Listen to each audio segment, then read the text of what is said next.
Hello guys, welcome back to the channel let's get on classes. तो guys, आज हमारा economics का chapter 3 है नेशनल इनकम।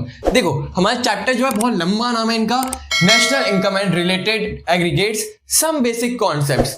इनके कुछ बेसिक कॉन्सेप्ट्स भी हम देखेंगे, साथ ही साथ नेशनल इनकम के बारे में भी हम पढ़ेंगे। ठीक है, अब देखो नेशनल इनकम होता क्या है। एक साल के अंदर, ठीक है, हमारे फाइनेंशियल ईयर के अंदर जितने लोग गुड्स एंड सर्विसेज प्रोड्यूस करते हैं वो सारी चीजें किसमें चली जाती है, नेशनल इनकम में। ठीक है, अब देखो इसके अंदर पहला ही टॉपिक है हमारा and uses of classification of goods. Goods आप सभी जानते हो, ठीक है, क्लास 11 से पढ़ते आ रहे हो, जनरल एंट्रीज आपने की है, सारी चीजें आप देखोगे, purchase of goods, sale of goods सब जानते ही हो। क्लास 11 आप सभी ने अच्छे से पढ़ा है तो सब बच्चे जानते ही हो। ठीक है, क्या होता है। अब देखो इसमें दो पार्ट में इसको क्लासिफाई किया गया है, एक है इंटरमीडिएट गुड्स, दूसरा होता है फाइनल गुड्स। देखो इंटरमीडिएट गुड्स क्या होते हैं, उसमें रॉ मटेरियल्स आते हैं, जैसे कि एग्जाम्पल मैं लेता हूँ, cloth purchase by a tailor. एक टेलर ने अब देखो परचेज किया कुछ क्लोथ्स, अब वो अपने लिए तो कर नहीं रहा है, ठीक है, अब वो उस कपड़े से शर्ट बनाएगा या पैंट बनाएगा, मतलब कहने का कि वो एज अ रॉ मटेरियल उसको यूज करेगा, उसको प्रोड्यूस करने में, different type of goods and services produce करने में वो अपना काम करेगा। ठीक है, एज अ रॉ मटेरियल उन चीजों को यूज करेगा, उसके लिए क्या है, क्लोथ्स। ठीक है, एक टेलर के लिए क्लोथ्स है उसका रॉ मटेरियल। ठीक, नेक्स्ट देखो गुड्स परचेज फॉर रीसेल।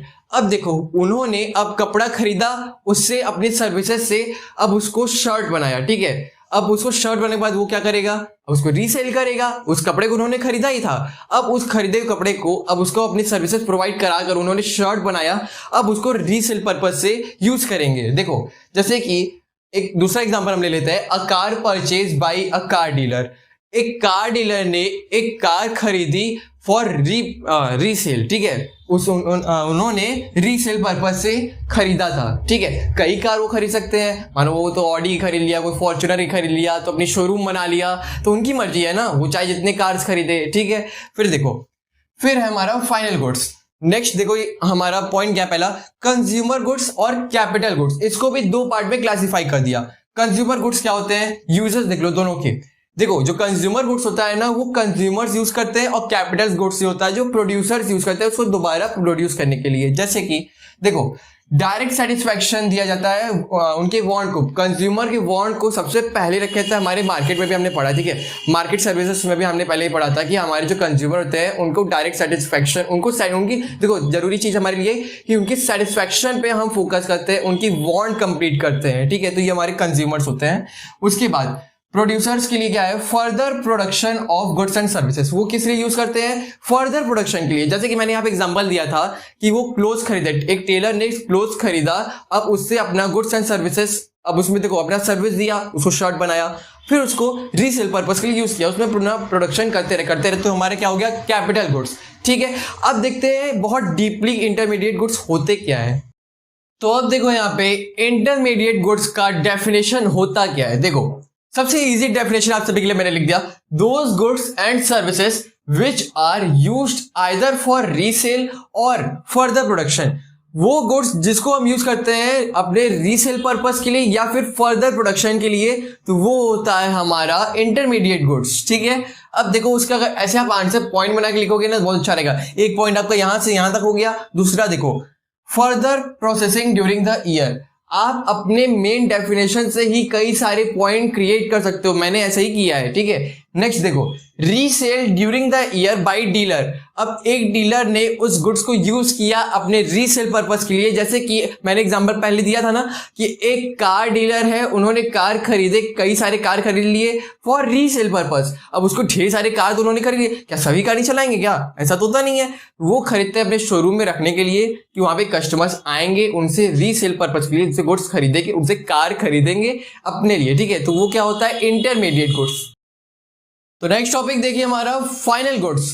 अब देखिए इसमें हमारा डेफिनेशन है those goods which are used either for final consumptions और फाइनल इन्वेस्टमेंट। देखो अब उन चीजों पे हम फोकस करेंगे जो चीजें हम अब final goods as a direct consumer के लिए अब हम प्रोवाइड कराने वाली चीजों को अब हम उसमें लेके जाएंगे। ठीक है, हमारा यही होता है फाइनल गुड्स, जो कि तैयार हो चुका है वो गुड्स, अब उसमें कोई भी तरीके का रॉ मटेरियल हमें यूज नहीं करना है, अब डायरेक्ट उसको कंज्यूम कर सकते हैं, वो होता है हमारा फाइनल गुड्स। ठीक है, देखो इसमें मैंने 2-3 पॉइंट बढ़ा दिए आप सभी के लिए। Include in national income, national income में इंक्लूड होता है नेशनल इनकम का, इसमें एक फॉर्मूला होता है, ठीक है। तो ये वीडियो एंड तक देखना, सारे फॉर्मूले, सारे ट्रिक्स, हर एक चीज में बताऊंगा। साथ ही साथ इसकी न्यूमेरिकल वीडियोस जो होंगी ना वो अलग से आप सभी के लिए आती रहेंगी। तो इस चैनल को सब्सक्राइब जरूर से कर लेना, आने वाली वीडियोस के लिए आप सभी को बहुत हेल्पफुल होंगी, ठीक है। और वीडियो को लाइक कर देना। देखो कंजप्शन कॉल्ड कंज्यूमर्स गुड, देखो जितने भी कंजप्शन होते हैं वो कंज्यूमर गुड्स कहलाते हैं और जितने इन्वेस्टमेंट होता है वो सारे कैपिटल गुड्स कहलाते हैं। तो ये 2 पॉइंट जो है ना बहुत इंपॉर्टेंट है, उसको याद कर लेना कि आप सभी को अगर एग्जाम में अगर आंसर लिखते हो ना तो उस समय आपको पॉइंट बनाने में दिक्कत ना हो। मैं यहाँ पे आप सभी को सिखाता हूँ पॉइंट को समझना कैसे है, साथ ही साथ उस पॉइंट को आंसर में बना के लिखना कैसे है, ठीक है। सिर्फ समझना ही इंपॉर्टेंट नहीं होता, आप सभी के नंबर वहां काट लिए जाते हैं जहां आप अपने से समझते हो, आपको पता है कि आंसर मतलब क्वेश्चन पूछ क्या रहा है, आपको पता है आंसर कैसे लिखना है, बट वहां पे आप कंफ्यूज हो जाते हो कि उनके स्टैंडर्ड आंसर की वजह से। तो यह स्टैंडर्ड आंसर आप पहले से समझते हो चलो कि आगे चल के आपको प्रॉब्लम क्रिएट ना हो, क्योंकि आगे जितने भी चीजें ना वहां प्रॉब्लम सभी के लिए लोग क्रिएट करते हैं कि आप रट्टा मारो। मैं नहीं कहता यहाँ आप रट्टा मत मारो, आप समझो। सब कहेंगे रट्टा मारने में कोई फायदा नहीं, आप समझ के चलोगे ना और उसको पढ़ो, डेली रीड करने से आप सभी दिमाग में खुद ही बैठ जाएगा, रटने की जरूरत ही नहीं पड़ेगी। तो अब हमारा नेक्स्ट टॉपिक है यहाँ पे meaning and type of investment. Meaning तो आप सभी जानते हो, हर बच्चा जानता है मीनिंग क्या होती है इन्वेस्टमेंट की। देखो investment means addition made to the existing stock of capital during the year, किसी तरीके का हमारा एडिशन होना हमारे कैपिटल के स्टॉक में, उसे कहते हैं इन्वेस्टमेंट, ठीक है। इन्वेस्टमेंट के कुछ टाइप्स होते हैं, कुछ फॉर्मूलाज होता है। देखो मैं फॉर्मूला वाइज चलता हूं, आप फॉर्मूले से अपना डेफिनेशन क्रिएट कर सकते हो खुद से, ठीक है। तो अगर आपको पता रहेगा कि उसका फॉर्मूला क्या है, कैसे आप उसको लिख सकते हो, लिखने का सोर्स देखो आप सभी जानते हो, ठीक है। बट यहाँ पे आपको फॉर्मूला याद करने की जरूरत है। अगर आप फॉर्मूला याद कर लेते हो तो उससे आपका प्रॉफिट क्या होगा, आप डेफिनेशन आराम से कर लोगे। देखो यहाँ पे फॉर्मूला हमारा 3 होता है। पहला है ग्रॉस फिक्स्ड इन्वेस्टमेंट, इसका देखो क्या होता है, stock of fixed asset closing का, समझ रहे हो। पहले वाले में देखो लिखेंगे पहले क्लोजिंग से माइनस करेंगे ओपनिंग का, स्टॉक ऑफ फिक्स्ड एसेट को माइनस करेंगे ओपनिंग, ठीक। आप घबराओ मत, क्वेश्चन अगर आता भी है तो आप सभी को दिया रहेगा कि ओपनिंग स्टॉक इतना दिया हुआ है, क्लोजिंग स्टॉक फिक्स्ड एसेट का इतना दिया हुआ है, अब आप निकालिए ग्रॉस इन्वेस्टमेंट, ठीक है। तो सारी चीजें गिवन रहेंगी। देखो नेक्स्ट है इन्वेंट्री इन्वेस्टमेंट। इन्वेंट्री सब लोग जानते हो क्या होती है, हमारे स्टॉक को कहते हैं, ठीक है। देखो closing stock of raw material, मैंने क्या कहा, closing stock of raw material minus opening stock of raw material, ठीक है। अब इससे आप बना सकते हो डेफिनेशन, क्रिएट कर लेना, अगर आता है तो ज्यादातर तो फॉर्मूलाज आएंगे। फिर आता है net investment is equal to gross investment minus depreciation. देखो ये डेप्रिसिएशन वाला जो रूल होता है ना इतना ज्यादा इंपॉर्टेंट है, इतना ज्यादा इंपॉर्टेंट है, मैं बता रहा हूं कि एकदम नोट करके रख लो, ये सारे फॉर्मूले नोट कर लो, एक बार स्क्रीनशॉट ले लो, मैं तो कहूंगा, क्योंकि डेप्रिसिएशन वाले फॉर्मूलेज अक्सर पूछे जाते हैं हर क्वेश्चन में। यहां पे आपको सबसे इंपॉर्टेंट है, अभी इस समय के लिए इन्वेस्टमेंट हटा दो, तो यहां आपको जरूरी है कि net is equal to gross minus depreciation. ये इतना याद रख लो कि क्या होता है हमारा formula, net is equal to gross minus depreciation. इतना याद कर लोगे ना तो आगे जितने फॉर्मूलेज मैं अभी बताऊंगा ना तो उसमें आपको कहीं भी डाउट नहीं होगा, आप आराम से आगे बढ़ते चले जाओगे, ठीक है। तो गाइस अब देखो हमारा नेक्स्ट टॉपिक क्या है, डोमेस्टिक और इकोनॉमिक टेरिटरी। टेरिटरी क्या होती है, टेरिटरी का मतलब होता है इलाका, आपका इलाका, ठीक है। तो आप कितने इलाके में रहते हो, ज्योग्राफिकल एरिया आपका, ठीक है, समझ गए। चलो देखो इसका डेफिनेशन है domestic territory used as in national accounting, इनका नेशनल अकाउंटिंग में भी यूज होता है, पहला पॉइंट याद कर लेना। नेक्स्ट है has a special meaning and is much bigger than the political frontier.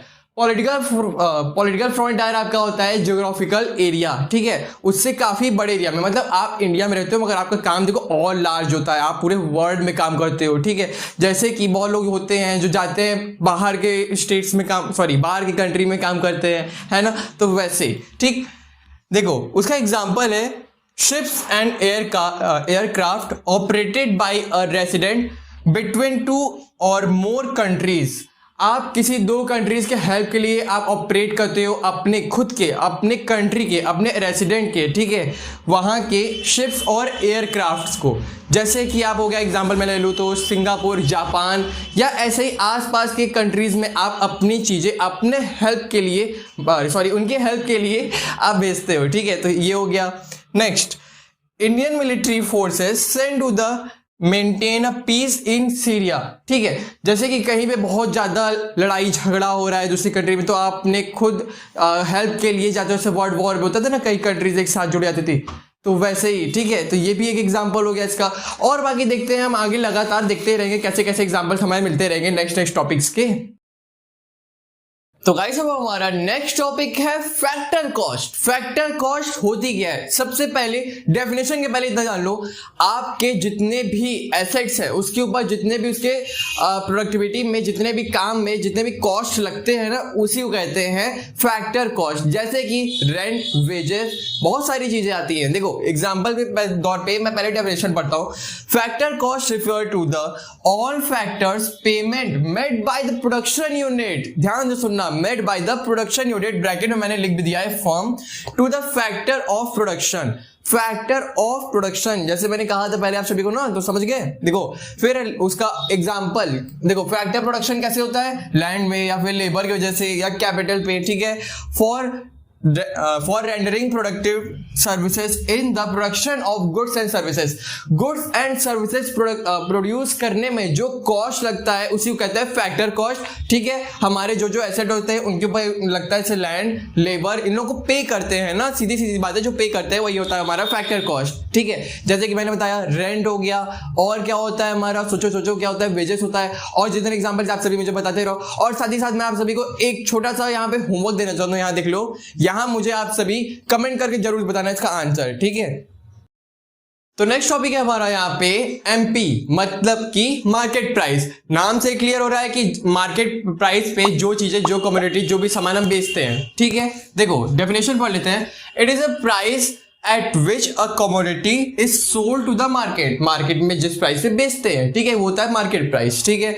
अब देखो उसके बाद है NIT, मतलब कि नेट इनडायरेक्ट टैक्स, ठीक। देखो ये होता है difference between indirect tax and subsidies, ठीक है। आपको जरूर से देखो क्वेश्चन, जब अभी तो मैं न्यूमेरिकल क्वेश्चन इसके जरूर से कराऊंगा आप सभी को, इससे आप सभी की ना प्रैक्टिस हो जाएगी, ठीक है।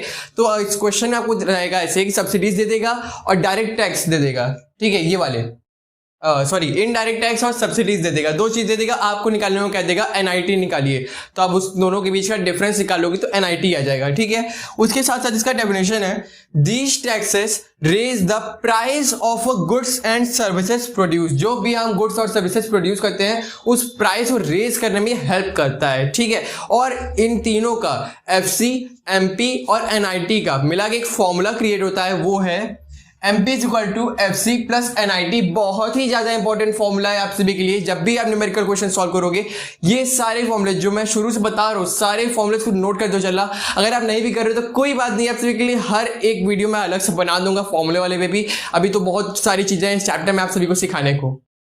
तो गाइस अब देखो, सबसे इंपॉर्टेंट चीज, यहां से आप धीरे धीरे फॉर्मूलाज बनाना सीखोगे, ठीक है।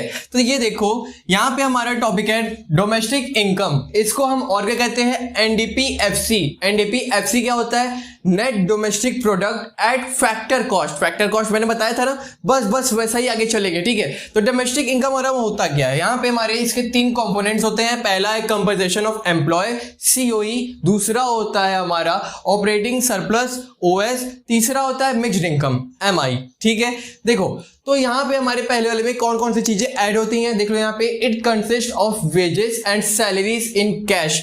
वेजेस और सैलरीज जितने होते हैं उनको इंक्लूड करते हैं इसमें हम, और साथ ही साथ जितने भी कंपनसेट उनको दिए जाते हैं, जितने भी पार्टनर्स के लिए या फिर जितने उनके एम्प्लॉय हैं उन सभी को दिए जाते हैं ना, वो सारी चीजें, जैसे कि फ्री लंच देते हैं, और क्या दिया जाता है? PF, ठीक है, प्रोविडेंट फंड दिया जाता है। तो सारी चीजें हम देखते हैं इसमें, ठीक है, एम्प्लॉयज के लिए। और ऑपरेटिंग सरप्लस में इनकम और प्रॉफिट इसमें जुड़ता है। इनकम जैसे आपके किस चीज में इनकम होती है, जैसे कि आपको इनकम हो या कि रेंट पे, आपने किसी को रेंट पे कोई चीज दिया था अपना, उससे आपको इनकम हो गई, आपको पैसे मिल गए, ठीक है। प्रॉफिट किस पे होता है? Profit as a basis of कह सकते हो डिविडेंड पे आपको प्रॉफिट हुआ, ऐसे, ठीक है। उसके बाद मिक्स्ड इनकम में क्या होता है, देखो ध्यान से, ये सबसे इंपॉर्टेंट होता है। अनइनकॉर्पोरेटेड एंटरप्राइजेस जो होते हैं हमारे छोटे लेवल वाली चीजें, जैसे कि स्मॉल शॉपकीपर्स और रिपेयर शॉप्स होते हैं ना, जो रिपेयर छोटे छोटे दुकान खोलते हैं लोग, ठीक है, अपने काम के लिए, तो ये सारी चीजें इसमें आती हैं। अब देखो हमारे पास एक और फॉर्मूला है एनएनपीएफसी का, ये तो है एनडीपीएफसी, अब है एनएनपीएफसी, मतलब कि नेशनल इनकम, ठीक। ये था हमारा डोमेस्टिक इनकम, ये है हमारा नेशनल इनकम। इसका फॉर्मूला होता है NNPFC is equal to NDPFC plus NFIA. NFIA होता क्या है? Net factor income from abroad, ठीक है। मतलब कि जो हमारे देश के बाहर रहते हैं बट उनकी इनकम जो होती है वो अपने पैसे को अपने रेसिडेंट में भेजते हैं, अपनी कंट्री में वापस पैसे जो भेजते हैं ना, जो इनकम होती है उसको कहते हैं एनएफआईए, ठीक है, net factor income from abroad, ठीक है। तो ये सारी चीजें हमने छोटे छोटे टॉपिक्स यहाँ कवर तो कर लिए हैं, ठीक है। जितने भी छोटे छोटे टॉपिक्स इस चैप्टर में हमारे पास थे, सारी चीजें हमने देख ली। अब ये यहाँ पे थ्योरी वाला पार्ट कंप्लीट होता है। नेक्स्ट अब जो इसका सेकंड पार्ट जो मैं बनाऊंगा ना अब यहाँ पे, तो वहाँ पार्ट 2 में आप सीखोगे एग्रीगेट्स, इसके जो इंपॉर्टेंट कंपोनेंट्स होते हैं, जो इतने फॉर्मुलेज होते हैं ना, ये वाले एनएनपीएफसी के, एनडीपीएफसी पे, जीडीपीएमपी के जितने भी फॉर्मुलेज लगे उसमें मैं सारे फॉर्मुलेज आपसे बताने वाला हूँ। तो रेगुलर मेरे चैनल बने रहना और अच्छे अच्छे क्वेश्चंस के लिए मेरे साथ बने रहो हमारे चैनल पे एसके अकाउंट क्लासेस पे। हमारे और आईडीज को हमारे इंस्टाग्राम पे, फेसबुक हो या टेलीग्राम पे, हर जगह जाके फॉलो कर लो और मैं आपसे अच्छे अच्छे वीडियोस लाते रहूंगा। इस चैनल को सब्सक्राइब जरूर से कर लेना।